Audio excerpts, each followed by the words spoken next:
Welcome back to the Williams Real Estate Channel. I'm your host, Geordie Williams, and today we are discussing the Williams Real Estate newsletter for October 2023. So, market update. Since the market bottomed in January 23, the national housing market has continued to rise for 9 months now in a row, and we are now setting a new benchmark at new all-time highs, according to CoreLogic data. The growth in the market is currently being supported by record high net migration rates. So we are currently on track to hit 400,000 this year. So this historically is between 80 and 120,000. We are doing 400,000 this year. So massive uplift in net migration. And out of that 400,000, there's at least a third that are millionaires. So these are wealthy migrants. These are people coming with money. And ultimately, when they come to Australia, they need somewhere to live, and that money that they have will be deployed into the Australian residential real estate market, which will ultimately get the benefit of those funds. There's also the lowest development approval rate seen since 2012. So due to the elevated cost of labour and materials. So currently now in the market, developers to build a block of units, each unit costs approximately, depending on the finishes, but minimum between 5 to 700,000 to build. And upon completion, they are more or less worth that, if not worth less than that, depending on the location across the country.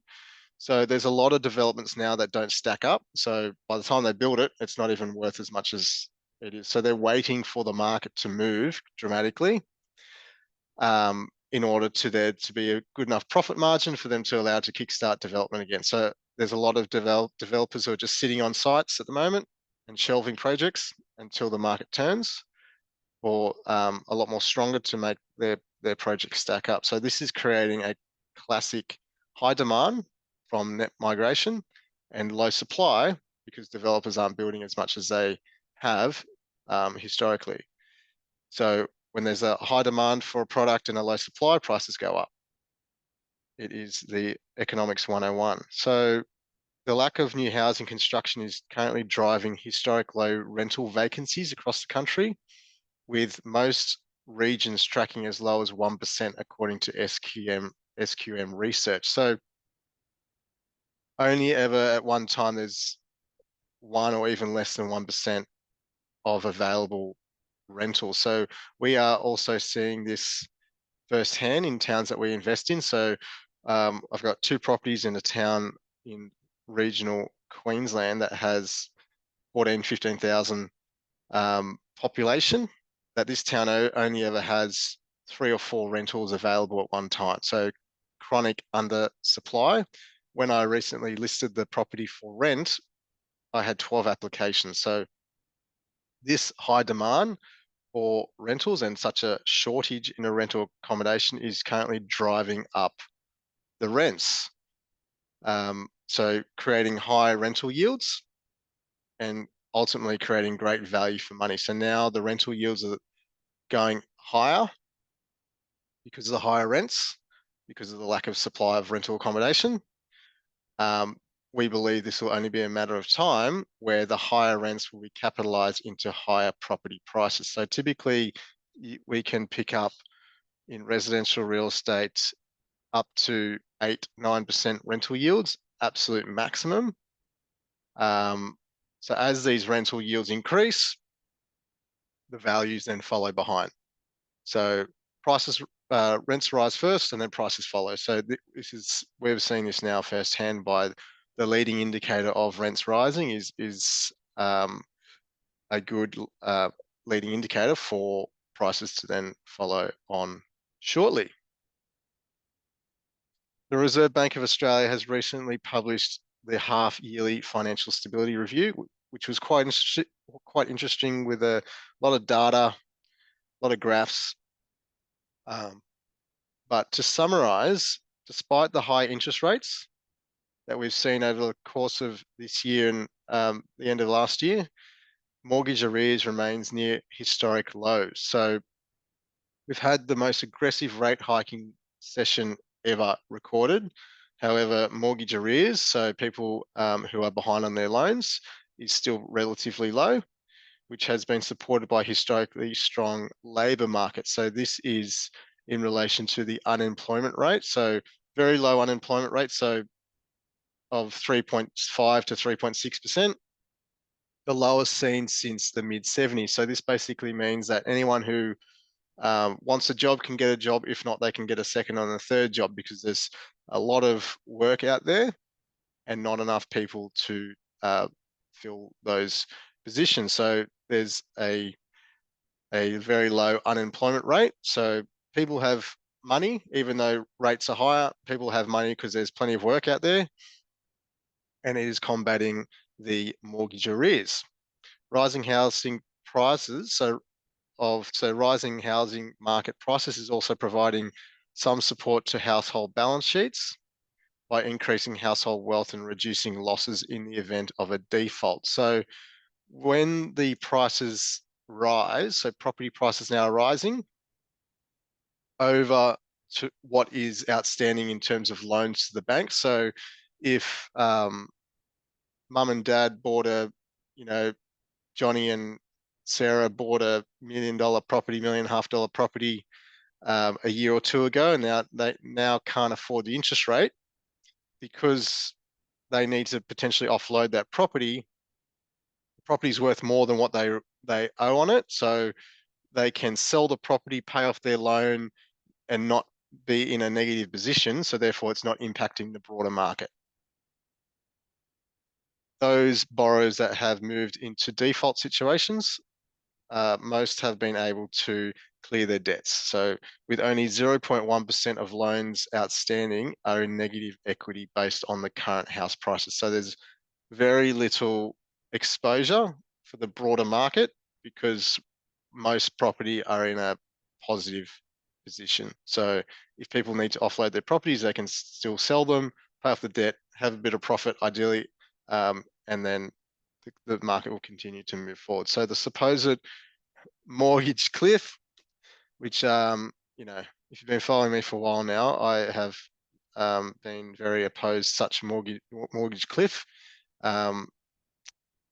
For the main reason is the whole residential market is worth 10 trillion in value and has only 2.2 trillion in collateral debt. So the whole market is only got a 22% gearing ratio, which is very low. It's like having $1 million property with only $220,000 worth of debt. You wouldn't even care. It's nothing. So we're in a very robust position, and this has even been supported by the Reserve Bank of Australia, where they believe that we are now moving through the peak of refinancing.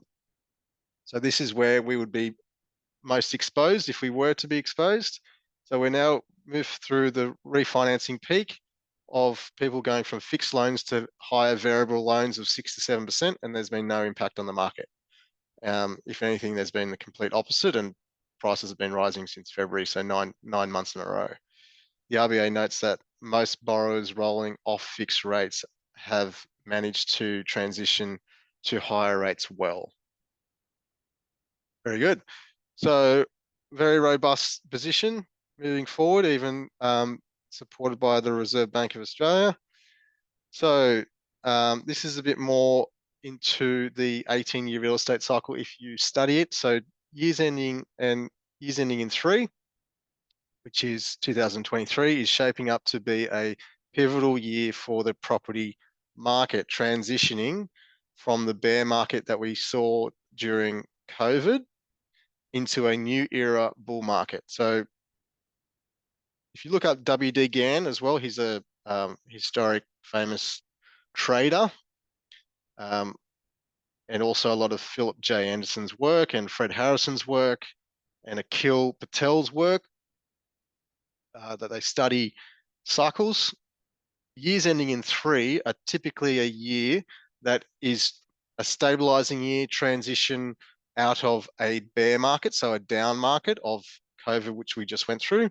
Prior to that would have been 2011, 12 out of the GFC, and 2013 was the transition year out of the GFC slow into the bull market that led up through to the mid-cycle, prior to the mid-cycle slowdown, with 2017, 18, and 19 peak before we went down through COVID, which is a mid-cycle slowdown. We're now transitioning, years ending in 3.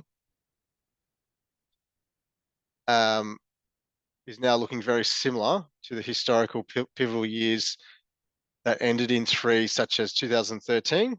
So coming out of the land-driven downturn post-GFC, so 4 or 5 years out of post-GFC, transitioned out of that into the bull market up into peak of 17, 18.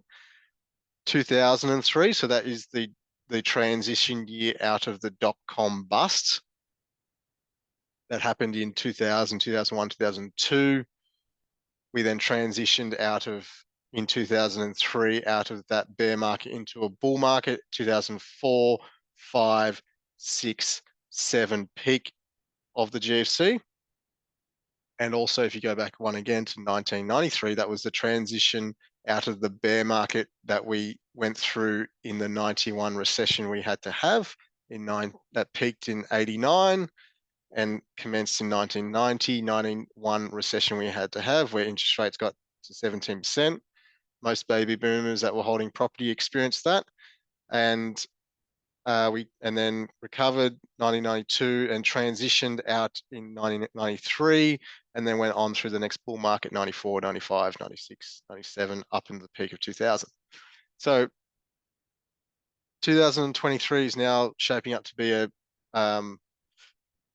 pivotal year, transitioning out of the COVID bear market, which we are now set on to go through the next era, which will replicate 2014, 2004, and 1994. So we are very optimistic of the current market for 2024 ahead. It's only a matter of time that mainstream media, probably I would say once we're into, say, February, March next year, every man and his dog is going to be starting to talk up property. Mainstream media is going to be talking up this current land boom that commenced in February this year, and FOMO will be back in spades. So before that all happens, deals. There's deals out there to be had. So in Sydney, we are seeing now best deals in 1 and 2 bedroom established units. Asking prices start around the 340 mark, have 5% plus gross yields. Brisbane, 1 and 2 bedroom townhouses, asking prices start around the 260 mark with 7% gross yields. Regional New South Wales houses, so they start around the 330 mark with 6% gross yields.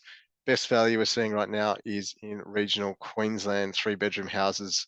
Asking prices start to 58% plus gross yields.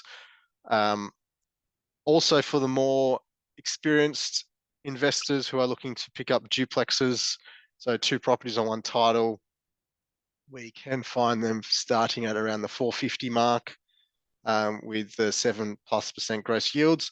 Or if you're looking to buy blocks of units, so they start at blocks of 3s, blocks of 4s, and go up to as big as you want. We are seeing good value in blocks of units as well. So